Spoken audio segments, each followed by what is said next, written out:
ہمارا پیارا وطن اسلامی جمہوریہ پاکستان 14 اگست 1947 عیسوی بمطابق 27 رمضان المبارک 1366 ہجری کو ماریز وجود میں آیا۔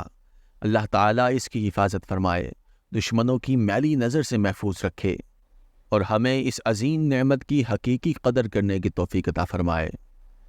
پیارے پاکستانیوں، پاکستان کا قیام صرف زمین کا ایک ٹکڑا حاصل کرنے کے لیے نہیں کیا گیا، بلکہ اس کا مقصد ایک ایسی آزاد ریاست تھا جہاں مسلمان اپنے اللہ عز و جل اور اس کے حبیب صلی اللہ علیہ وسلم کی تعلیمات کی روشنی میں پرامن زندگی گزار سکیں۔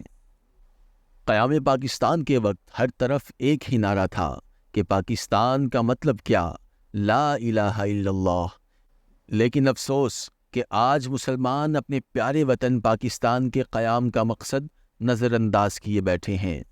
جس وطن کو آزادی سے عبادت کرنے کے لیے حاصل کیا گیا تھا، اسی کے رہنے والے اللہ اور اس کے رسول کے احکامات کی نافرمانی کرتے نہیں گھبراتے۔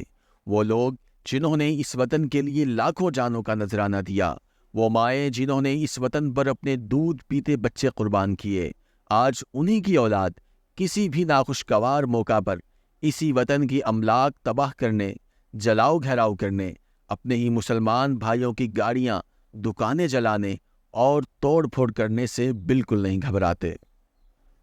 اور جس دن کوئی نعمت ملے اس کی یاد منانا شرعاً جائز ہے۔ یاد رہے کہ جشن آزادی منانے کا مقصد اللہ عز و جل کی دی ہوئی نعمت آزادی کا شکر ادا کرنا ہوتا ہے، اور شکر کا تقاضا یہ ہے کہ جس کی جانب سے وہ نعمت ملی ہے اس کی اطاعت و فرما برداری کی جائے۔ لیکن افسوس کہ کچھ لوگ یوم آزادی کا جشن منانے کے نام پر اونچی آواز سے موسیقی بجاتے ہیں، ہوائی فائرنگ، ون ویلنگ کرتے ہیں، بعض تو شرابیں پی کر ادھم مچاتے ہیں اور باجے بجا کر لوگوں کا جینا حرام کرتے ہیں۔ اس انداز کی نہ تو شریعت اجازت دیتی ہے اور نہ ہی ہمارے ملک کا قانون اس کی اجازت دیتا ہے۔ ہمیں اپنے پیارے وطن سے محبت ہے، اور وطن سے محبت کا تقاضا یہ بھی ہے کہ ہم اس کی تعمیر و ترقی میں اپنا کردار ادا کریں۔ جھوٹ، رشوت، سود، دھوکہ بازی، ملاوٹ، ذخیرہ اندوزی، چوری، ڈکیتی، کرپشن وغیرہ سے پرہیز کر کے جہاں ہم گناہوں سے بچیں گے، وہاں انشاءاللہ ہمارے وطن عزیز کو بھی فائدہ ہوگا، اور اگر ہم الٹا چلیں گے تو ہمیں اور ہمارے پیارے وطن کو نقصان پہنچے گا۔